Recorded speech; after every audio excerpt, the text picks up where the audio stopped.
औज़ुबिल्लाहि मिनश्शैतानिर्रजीम बिस्मिल्लाहिर्रहमानिर्रहीम अल्लाहुम्मा सल्लि अला मुहम्मद व अला मुहम्मद वअज्जिल फ़रजहुम। नाज़रीन अस्सलामु अलैकुम व रहमतुल्लाहि व बरकातुहू। मैं आपका मेज़बान सैयद रिज़वान नक़वी आज एक अहम प्रोग्राम लेकर हाज़िर हुआ हूँ। जैसे कि आपको पता है कि पहली मुहर्रम से सिलसिला जारी व सारी है। आज अल्हम्दुलिल्लाह 7 मुहर्रम के हवाले से प्रोग्राम आप हुसैनी चैनल पर इस वक्त मुलाहिज़ा फरमा रहे हैं। आज इस प्रोग्राम में हमारा साथ देने के लिए हमारे साथ मौजूद हैं हुज्जतुल इस्लाम वल मुस्लिमीन आली जनाब मौलाना सैयदुल हसन साहब क़िबला, जो यहाँ से 7 मुहर्रम के हवाले से इमाम हुसैन अलैहिस्सलाम के किरदार के हवाले से, उनकी शख्सियत के हवाले से, हक़ व बातिल के हवाले से यहाँ पर गुफ्तगू करेंगे और वो हमें बताएंगे कि किस तरह हक़ व बातिल को पहचानना चाहिए और किस तरह हक़ के रास्ते पर चलना चाहिए। दूसरे मेहमान हमारे आली जनाब पापे नवाब साहब इस वक्त मौजूद हैं, जो यहाँ से नवाब पेश फरमाएंगे। सबसे पहले तो हम जनाब का शुक्रिया अदा करते हैं कि वो अपनी मसरूफियत के बावजूद यहाँ पे तशरीफ़ लाए और हम अपने व्यूअर्स और जो नाज़रीन हैं उनसे उम्मीद करते हैं कि वो एक बेहतर प्रोग्राम इस वक्त समात फरमाएंगे। आइए सबसे पहले इस प्रोग्राम के आगाज़ के तौर पर हम आली जनाब पापे नवाब साहब की खिदमत में चलेंगे और चाहेंगे कि वो हमारे व्यूअर्स नाज़रीन के लिए एक नवा पेश फरमाएँ।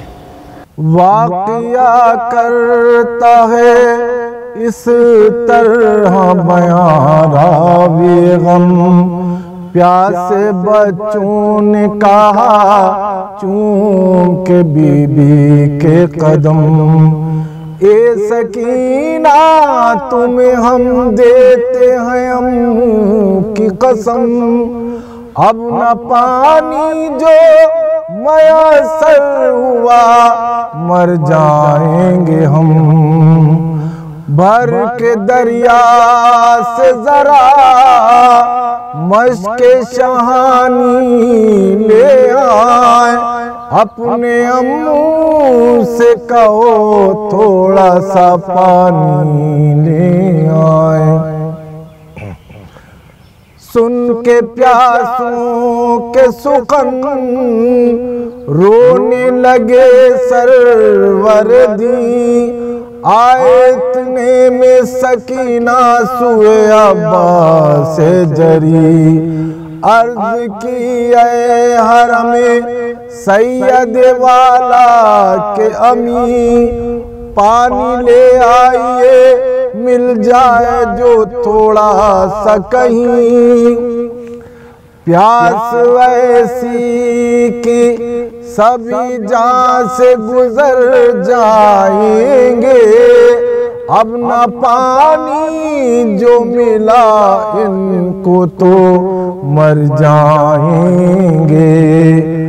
सुन के रोने लगे अब्बास भतीजी के सुखन, कहा मशकीज़ा उठा लाओ मेरी तशना दहन, मश्क दिला के जो बच्ची ने बसद प्यास महन, बोले अब्बास रिजा दीजिए सुल्तान जमन, शै पुकारे मेरे गम खार रिजा कैसे दूं, तुम लश्कर के अलमदार रिजा कैसे दूं। सर झुका कर शहवाला से ये गाजी ने कहा, अब वो लश्कर है कहाँ जिसका अलमदार हूँ मैं, अब तो तन्हाई के हमले हैं गमों के डेरे, सर कटाए हुए सोते हैं सिपाही मेरे, दम लजता है मेरा कैदी आज़ार हूँ मैं, अब वो लश्कर है कहाँ जिसका अलमदार हूँ मैं, सर झुका कर शहवाला से ये गाजी ने कहा, अब वो लश्कर है कहाँ जिसका अलमदार हूँ मैं, यही एहसास किए रहता है मुझको बेचैन, मेरे होते हुए प्यासे रहते फुलाने हुसैन, अब ये आलम है मेरा जीने से बेजार हूँ मैं, अब वो लश्कर है कहाँ जिसका अलमदार हूँ मैं।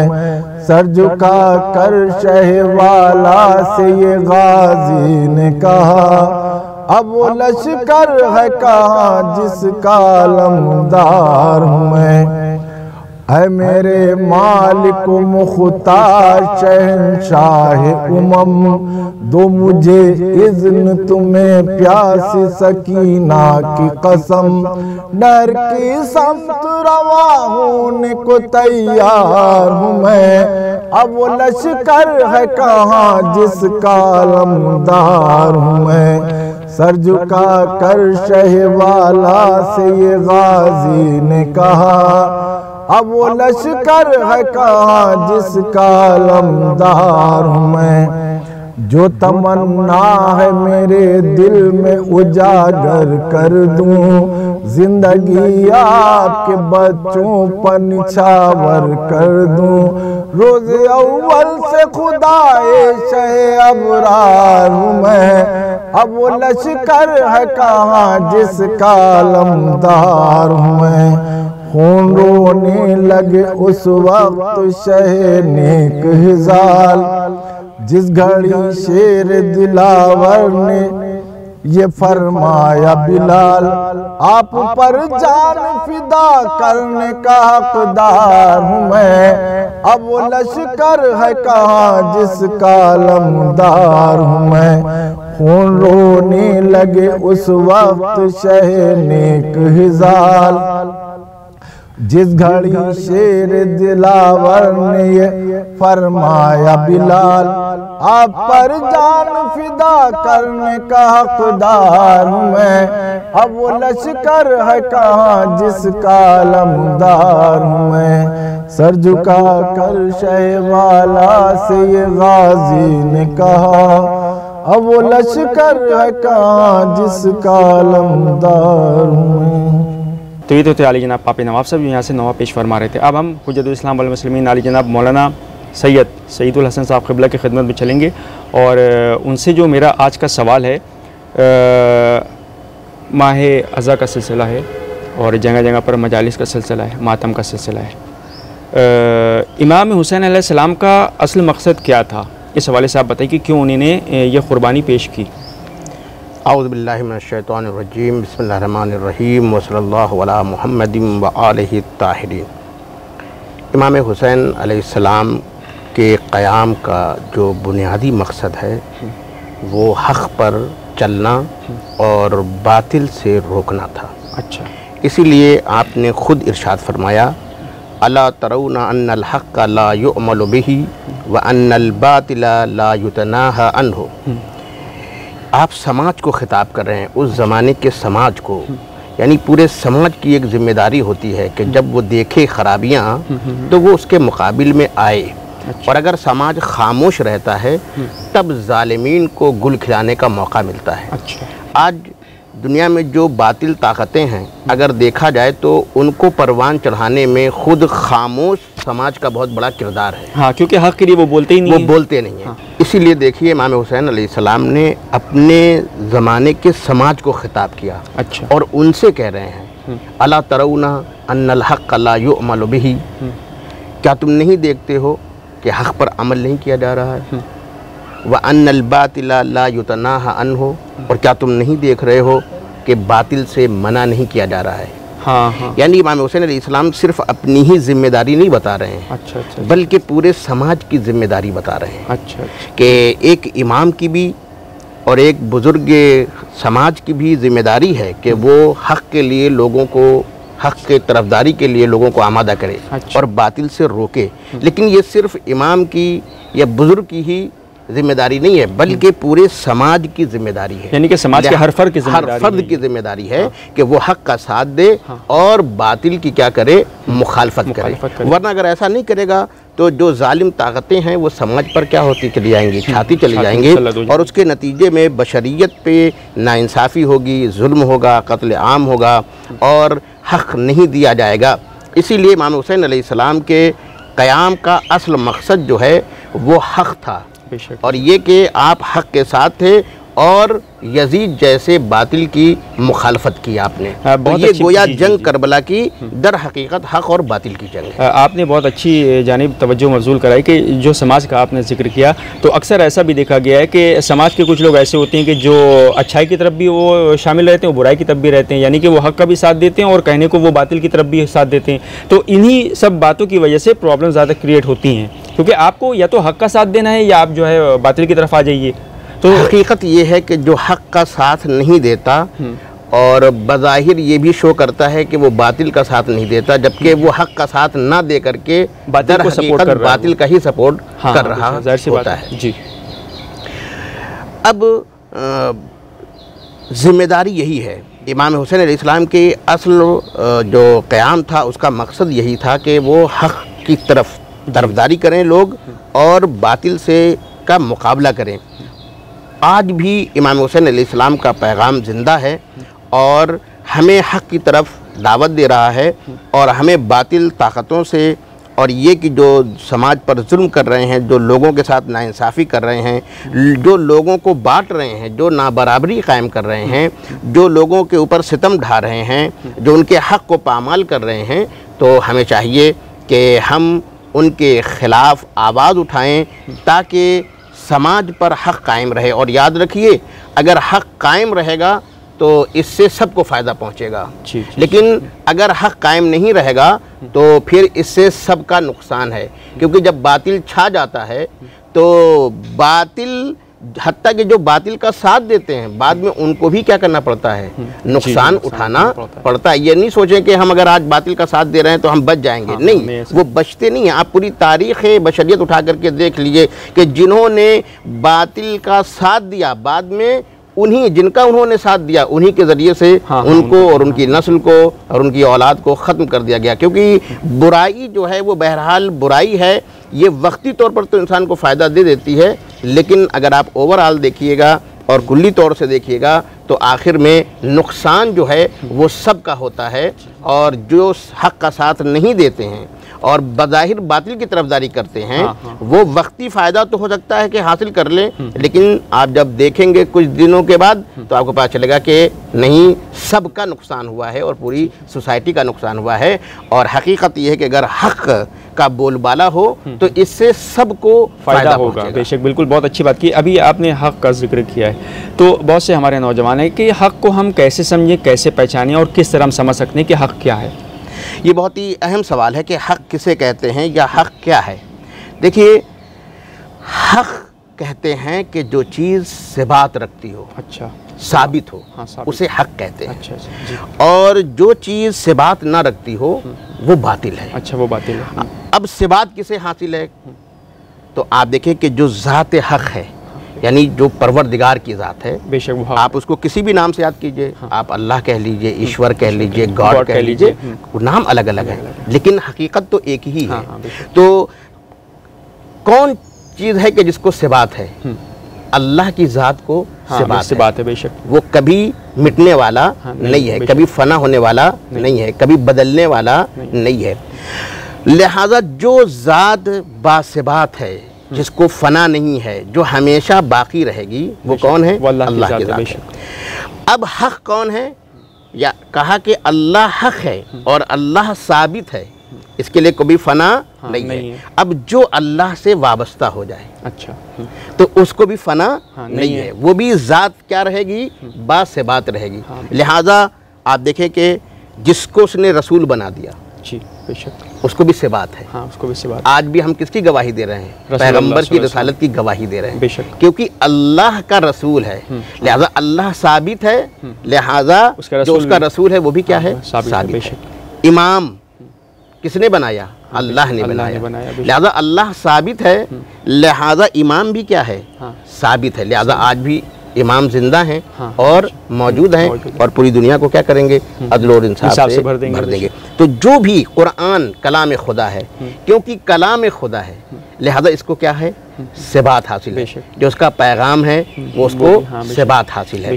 और इसीलिए आप देखें कि परवरदिगार ने, अल्लाह ने खुद हमारे नेचर के अंदर ये तमीज़ दी है। आप देखें कि एक बच्चा भी होता है तो जब उसके सामने कोई गलत होता है तो वो गलत को गलत समझता है, अगर कोई अच्छा काम होता है तो वो अच्छे को अच्छा समझता है। ये जो आपके नेचर में पहली आवाज़ आती है, पहली आवाज़, देखिए आप जब किसी काम के लिए करने के लिए चलते हैं तो आपका अंदर एक या तो हिमायत करता है और या एतराज़ करता है। हाँ, कि मेरे दिल ने ये बात कही, मेरे दिल से ये हुआ कि ये मैं करूं। आपके दिल में ये बात आती कि ये चीज़ अच्छी है, इसको करना और है। कभी ऐसा होता है कि पहली आवाज़ आपके दिल की ये होती कि नहीं ये काम गलत है। बाद में हो सकता है कि नेचर ने तो आपको फौरन टोका कि ये गलत है, लेकिन फिर अब आपने क्या किया, एक झूठे उसूलों को लेके आए, अरे वो मेरा भाई है इसलिए उसने गलत नहीं किया होगा, ये मेरे कौम का मामला है, ये मेरे मुल्क का मामला है, ये मेरे गांव का मामला है। तो अब आपने उस पर क्या किया, मुख्तलिफ मसनूई परतें चढ़ा दी, और हक़ को आपने क्या कर दिया, जो नेचर आपको कह रहा था कि देखिए गलत है, आपने उस पर क्या किया, बिरादरी का खोल चढ़ा दिया, यानी हक़ को पसे पर्दा डाल दिया। तो मैं इसकी बात नहीं कर रहा हूँ, मैं कह रहा हूँ कि जब आप चले थे तो पहली आवाज़ जो आपके दिल से आई थी वो क्या थी, वो वही मेन थी, वो मेन आवाज़ वही साबित है, वो उसी पे ही चले हम, उस पर आपको चलना है कि जो आपको बता रही कि ये काम अच्छा है या ये काम क्या है, बुरा है। बाद में आप क्या करते हैं, उसके ऊपर खोल चढ़ा देते हैं, जैसे मैंने कहा ना कि बिरादरी का खोल चढ़ा दिया। अब पहले दिल यही कह रहा था ये गलत है, लेकिन अब मामला बिरादरी का है, तो अब कह रहे हैं कि नहीं नहीं नहीं नहीं। तो इसका मतलब ये हुआ कि जो पहली आवाज़ उसकी आई थी कि देखो ये गलत है, तो ये वही हक है जो उसके सामने आ रहा था, ये सिबात रखता है, इसको इंसान महसूस कर सकता है। तो जो चीज़ साबित है और सिबात रखती है उसे हक कहा जाता है।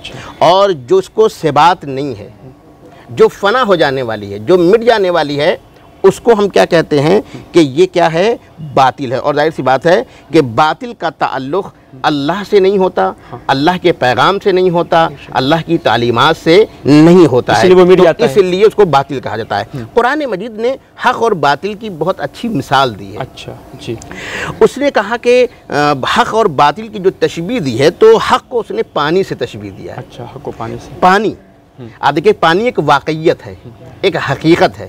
कुरान ने कहा कि अल्लाह ने बारिश नाजिल की आसमान से, और तमाम वो सहरा में, वादियों में, पहाड़ों में तमाम वो बारिश जाती है और उसके बाद क्या कर देती है, हयात पैदा कर देती है। बेशक बेशक, और उससे बहुत से फ़ायदे इंसान को क्या होते हैं, हासिल होते हैं। तो इससे एक नतीजा ये निकलता है कि कुरान मजीद की निगाह में जो हक़ की मिसाल पानी से दे रहा है, और पानी की मिसाल दे करके उसने फ़ायदे को बयान किया, तो इसका मतलब है कि हक़ मुफीद होता है, जबकि बातिल क्या होता है, वो नुकसान दे होता है। तो अब उसकी मिसाल, बातिल की मिसाल दी कि जब पानी बहता है तो कभी कभी आप देखेंगे कि बरसात में आप अगर ये बात देखेंगे, और पानी बह करके कहीं जा रहा है और तो उसके ऊपर झाग आ जाती है ना, ठीक है। तो बज़ाहिर कभी कभी झाग आपको ज़्यादा नज़र आती है, और पानी उसके अंदर क्या हो जाता है, छुप जाता है जी, है ना।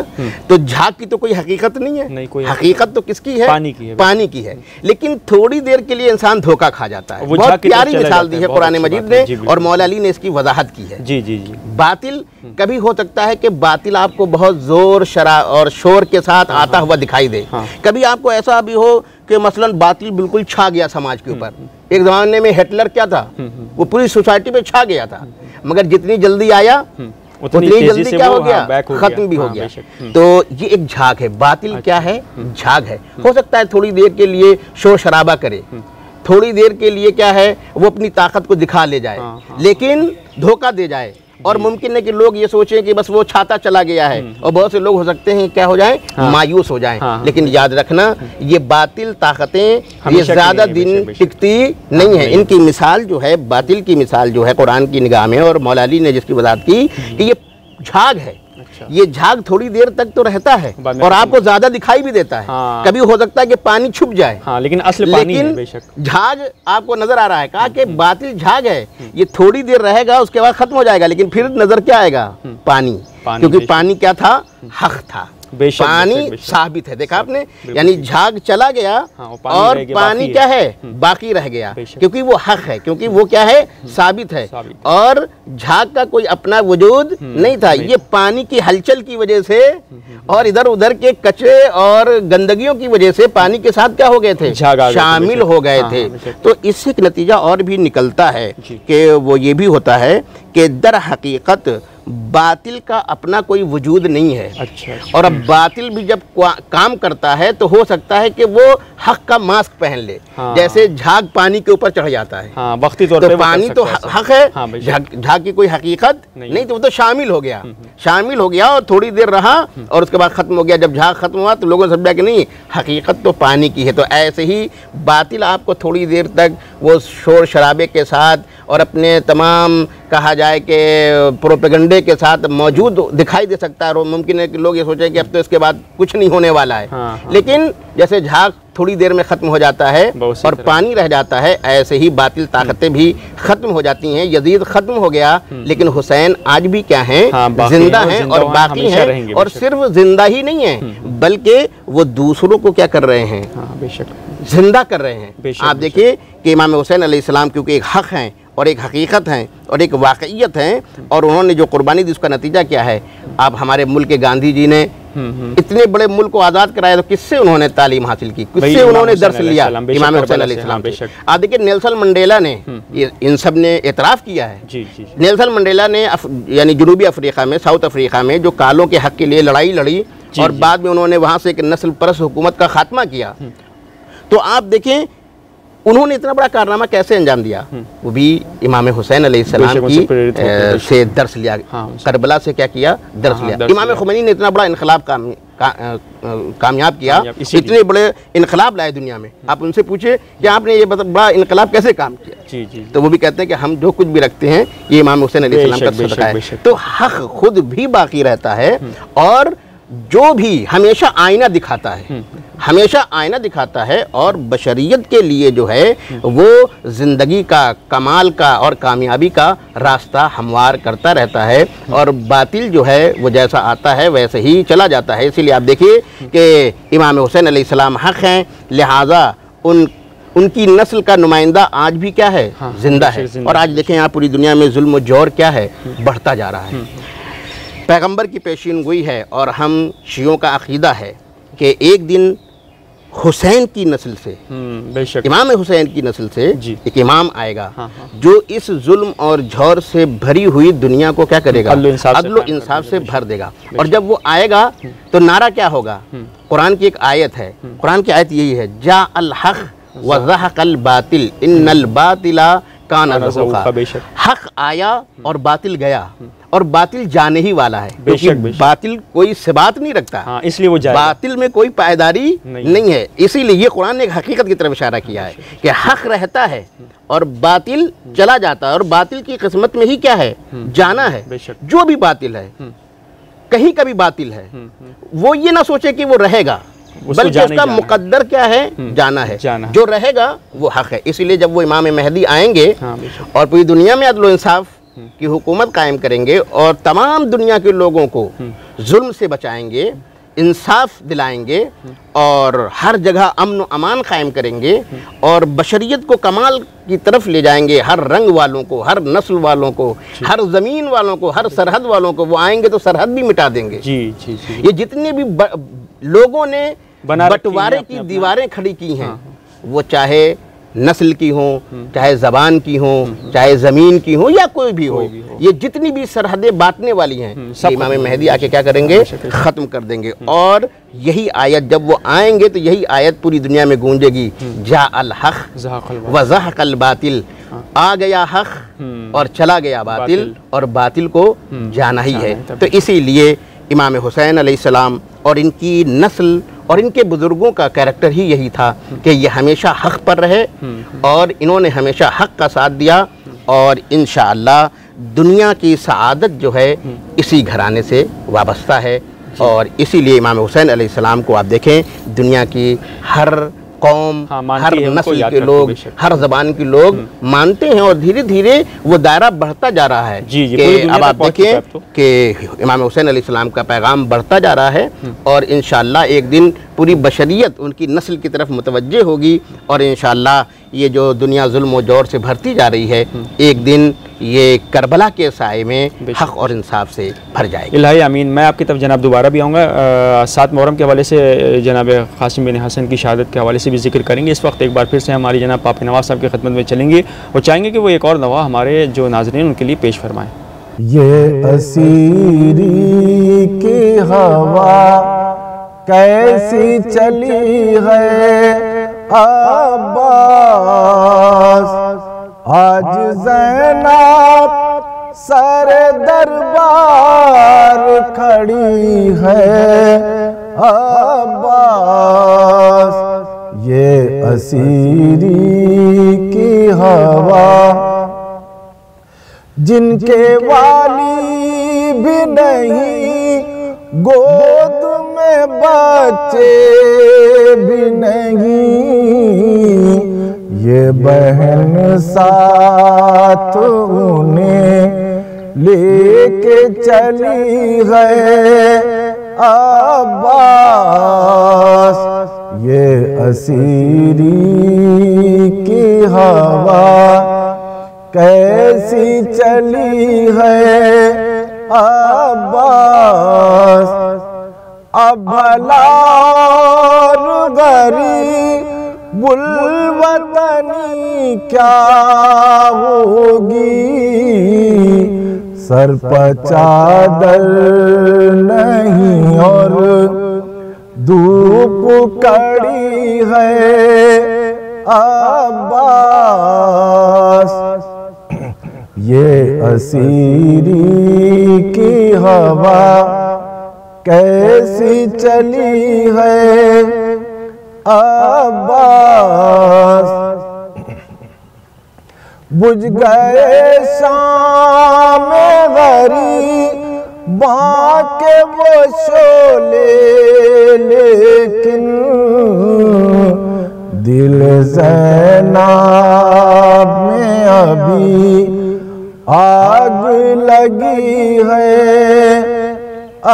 अब्बास, ये असीरी की हवा कैसी चली है अब्बास, एक बीमार बती जाए फ़क़त साथ मेरे, उसके पैरों में भी जंजीर पड़ी है अब्बास, ये असीरी की हवा लोग सदके की खजूरे मेरी जानिब फेंके, क्या यही मर्तबे आल नबी है अब्बास, ये असीरी की हवा लबे सरवर पछड़ी मार रहा है जालिम, और हसरा से बहन देख रही है अब्बास, ये असीरी की हवा कैसी चली है अब्बास, बैठ कर पढ़ती हूँ रातों को नमाज़ें भैया, अब तो मेरी भी कमर टूट गई है अब्बास, ये असीरी की हवा ये असीरी है फकत मकसद शे की खातिर, वरना ज़ैनब तेरे साचे में ढली है अब्बास। ये असीरी की हवा कैसी चली है अब्बास।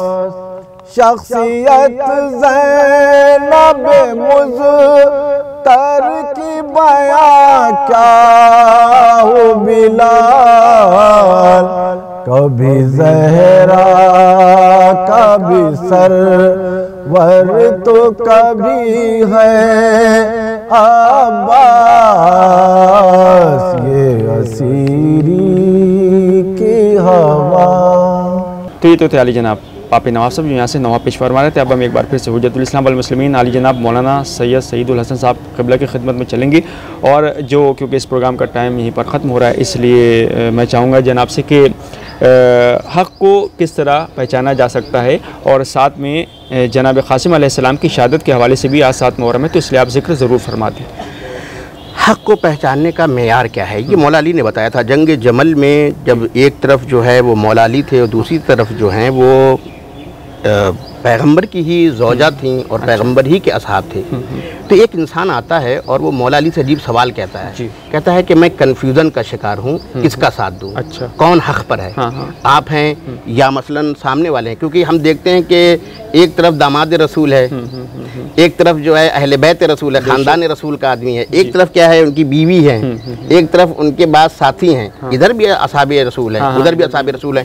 तो वो कन्फ्यूज़न का शिकार है। देखिए मौला अली चाहते तो कहते कि पैगंबर ने मेरे बारे में कहा कि मैं हक़ पर हूँ और हक़ मेरे साथ है, लेकिन ऐसी कोई हदीस नहीं बयान की, बल्कि इमाम अली अलैहिस्सलाम ने क़यामत तक के लिए जवाब दिया। अच्छा, आपने कहा कि तुम्हारी मुश्किल ये है कि तुम लोगों से हक़ को पहचानना चाहते हो, लोगों से हक़ को पहचाना कहते कि भाई ये है तो ये तो गलत कर ही नहीं सकते हैं। इमाम असली क्या मकसद है कि इमाम ने कहा पहले हक़ को पहचान लो, तुम्हें समझ में आ जाएगा हक़ वाला कौन है। अच्छा, उसके उसी साथ दो, फिर तब तुम उसका साथ दो। बेशक। और ये कहकर के इमाम ने भेज दिया। थोड़ी देर के बाद वो खुद आया और इमाम की फौज में क्या हुआ, शामिल हुआ। इमाम ने कहा लोगों से हक़ को ना पहचानो, बल्कि हक़ को पहचान लो, तुम्हें पता ही चल जाएगा कि हक़ वाला कौन है। बातिल को पहचान लोगे तो समझ में आ जाएगा कि बातिल वाला कौन है। और एक बात और हम कहना चाहेंगे, हमारा दिन अक्ल, अल्लाह ने हमें अक्ल दी है। देखिए जो बातिल ताकतें होती हैं वो लोगों से सोचने की सलाहियत को क्या कर लेती हैं, ख़त्म कर लेती हैं। अल्लाह ने हमें अक्ल इसीलिए दिया है कि हम गौर व फिक्र करें। करबला में देखिए हुर कहाँ था, लश्कर यजीद में था, फिर आगे लेकिन थोड़ी देर उसने अक्ल से काम लिया, उसके बाद फैसला कर लिया। ज़ुहैर बिन कैन क्या थे, उस्मानी थे, या वहब क्या थे, ये क्रिश्चियन थे, लेकिन उसके बावजूद भी क्रिश्चियन होते हुए भी इमाम हुसैन के साथ आए। ज़ुहैर इब्न कैन उस्मानी होते हुए भी इमाम हुसैन के साथ आए। क्यों आए? क्योंकि इन्होंने थोड़ी देर के लिए अक्ल से काम लिया, सोचा, और जब सोचा तो उनको समझ में आ गया कि हक़ क्या है और बातिल क्या है। तीसरी चीज़ हमें कहना चाह रहे हैं, खुद मौला अली ने भी कहा है, आज समाज सुनने में पड़ा हुआ है और हकीकत में लोग सुना भी रहे हैं। अच्छा, और यानी देख कुछ रहा है, सुन कुछ रहा है। जी। जैसे वो मसल है कि कौवा कान ले गया, तो वो कान नहीं देख रहा है, बल्कि कौवे के पीछे क्या कर रहा है, दौड़ा। अरे भाई पहले देखो तो। बातिल ताकतें ये करती हैं कि इंसान को सुनने पे लगा देती हैं। अच्छा, बस सुनते रहो।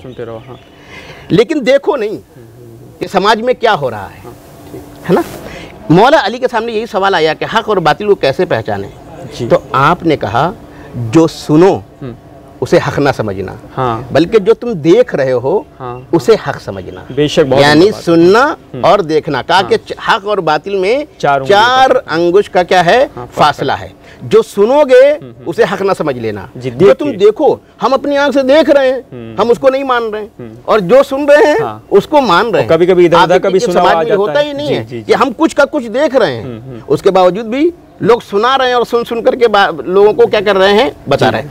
चौथी चीज़ हमने शुरू में भी इशारा किया था कि आप अपने नेचर की तरफ रुजू करें। आपका नेचर पहली आवाज़ देता है, वो हक़ की आवाज़ होता है, और उसको अगर आपने सुन लिया, खुद आपके नेचर के अंदर जो है, क्योंकि अल्लाह ने आपके अंदर ये तमीज़ दी है, आपकी आत्मा के अंदर, आपके ज़मीर के अंदर ये सिफात दी है। और उसकी पहली आवाज़ को अगर आपने फितरत और नेचर की पहली आवाज़ को सुन लिया तो वो क्या है, आप उससे तशख़ीस दे सकते हैं कि क्या अच्छा है और क्या बुरा है। बेशक, जी जी। और इसी चीज़ को आप देखिए कि करबला के मैदान में आप समझ सकते हैं कि आज 7वीं मुहर्रम है और हमें जनाब हज़रत कासिम अलैहिस्सलाम की शहादत को याद करना है। 13 साल का नौजवान है, ठीक है। लेकिन आप देखिए कि जब वो अपनी चचा से इजाज़त लेता है कि चचा हमें जाने दीजिए, मैं आप पर अपनी जान को कुर्बान करना चाहता हूँ, तो वहाँ पर एक सवाल करते हैं इमाम हुसैन अलैहिस्सलाम। आप कहते हैं बेटा तुम्हारी निगाह में मौत कैसी है ना? सवाल बेशक। मौत बहुत, ये आप देखिए दुनिया में कहीं भी ये सवाल नहीं किया जाता है, लोग मौत से डरते हैं। आज कोरोना की वजह से आप देखें कि कोरोना जितना है नहीं उससे ज़्यादा उसकी दहशत है या नहीं? कोरोना है लेकिन जितनी है उससे ज़्यादा क्या है, उसकी दहशत है। और आज देखिए कि उस दहशत की वजह से लोग अपने करीबियों को भी देखिए कि दूर है उनसे। आप देखिए अखबारों में आता रहता है, एक मजदूर जो मसलन बम्बई कमाने के लिए गया था, जो दिल्ली कमाने के लिए गया था, पूरी ज़िंदगी उसने उन बीवी बच्चों के लिए मेहनत की, दर की ठोकरें खाई, आज आया वो भी बीमार भी नहीं है, लेकिन आपने अखबारों में पढ़ा होगा घर वालों ने दरवाज़ा नहीं खोला। हाँ जी। यानी मौत से इस कदर डर है। अब आप देखिए अजीब बात है, हमने करबला में मौत को बहुत बौना देखा। बेशक। चचा अपने भतीजे से पूछ रहा है कि तुम्हारी निगाह में मौत कैसी है, तो वो कहता है कि चचा आपकी मोहब्बत में। वाह, आपकी मोहब्बत में, आपकी नुसरत में। देखिए इसमें जो लफ्ज़ है वो यही है, मौत नहीं है, आपकी मोहब्बत में जो मौत आ जाए वो शहद से ज़्यादा क्या है, मिठास है। क्यों? ये कासिम 13 साल का बच्चा कह रहा है हुसैन आप हक हैं। वाह। और जो हक से मोहब्बत करके अपनी जान दे देता है, बेशक, उसकी जान देते वक्त भी उसे कोई तकलीफ नहीं होती है। वो बहुत मीठी है, बल्कि क्या है, शहद से ज़्यादा जो है शीरी है। यानी हक के ऊपर मौत दे, हक के लिए मौत को कबूल कर लेना, हक के लिए शहादत देना, ये क्या है, शहद से ज़्यादा क्या है, शीरी है। अल्लाह अकबर। आप हक व बातिल की इस जंग में देखें कि 13 साल का एक नौजवान है जो अपनी चचा से इजाज़त भी, अब हुसैन है कैसे इजाज़त दें, भाई का बेटा है, भाई का बेटा है। और आप जानते हैं कि वो भाई कैसे, भाई इमाम हसन अलैहिस्सलाम आपके खुद जनाजे के ऊपर भी क्या है, तीरों की बारिश की गई थी। तो इमाम हुसैन अलैहिस्सलाम जिस वक्त कासिम आए होंगे और अपने चचा से इजाज़त मांग रहे होंगे, तो मेरे जहन में ये बात आती है कि उस वक्त इमाम हुसैन के तसव्वुर में इमाम हसन मदीना याद आ रहा होगा और वो जनाजा भी याद आ रहा होगा कि जिसके ऊपर तीरों की बारिश की गई थी। आज हुसैन सोच रहे होंगे कल इसके बाबा के जनाजे पे तीर बरसाए गए थे, क्या मैं आज इस बच्चे को भेज दूं ताकि इसके जिस्म पे लोग तीर मारें। इसीलिए इमाम हुसैन इस्लाम इजाज़त नहीं देते हैं। और ये भी एक मोहब्बत का तकाजा था। बच्चा जो है वो घर में आता है, खैमे में आता है, और जब खैमे में आता है चेहरा मुरझाया हुआ है तो माँ है। देखिए जो हक का साथ देती हैं वो माएँ बहादुर होती हैं। बेशक बेशक, है ना? अब वो बच्चे का चेहरा उतरा हुआ है, कोई माँ होती तो खुश हो जाती, कहती चलो बच्चा गया था इजाज़त लेने के लिए भी, समाज ने देख भी लिया और इजाज़त भी नहीं मिली, अब हमारा बच्चा बच गया, कोई मसला नहीं है, वो खुश होना चाहिए था। लेकिन आप देखें कि उम्मे फरवा बजाय खुश होने की वो दिलासा देती हैं, कहती मेरे बच्चे घबराओ नहीं, अगर चचा ने इजाज़त नहीं दिया है तो कोई मसला नहीं है, लेकिन इसका इंतज़ाम तुम्हारे बाप ने किया है। तुम्हारे बाप ने किया है। वो क्या कहा कि तुम तो बहुत छोटे थे जब तुम्हारा बाप इस दुनिया से गया, तो वो तुम्हारे बाजू पर एक तावीज़ बांधी थी और मुझसे कहा था कि जब ज़हरा के चमन पे सबसे ज़्यादा सख्त वक्त आए तो तुम इसको खोल लेना और उसमें जो भी लिखा होगा उसके मुताबिक अमल करना। तो बेटा भी इससे ज़्यादा मुसीबत का वक्त क्या आएगा हमारे घराने पे, लिहाजा लाओ इस तावीज़ को खोला जाए। देखिए मैं एक जुमला कह रहा हूँ, दुनिया के बाप तावीज़, दुनिया के माँ बाप तावीज़ ले लेते हैं ताकि बच्चे बचें, लेकिन इमाम हसन ने तावीज़ ले नहीं बांधी कि बच्चा बचे, बल्कि इसलिए कि कुर्बान होने, कुर्बान हो। बेशक तावीज़ खोला। ये होते हैं हक के फॉलोवर, ये होते हैं हक वाले लोग। अब जैसे ही उस बच्चे को तावीज़ मिलती है वो दौड़ता हुआ चचा की तरफ जाता है।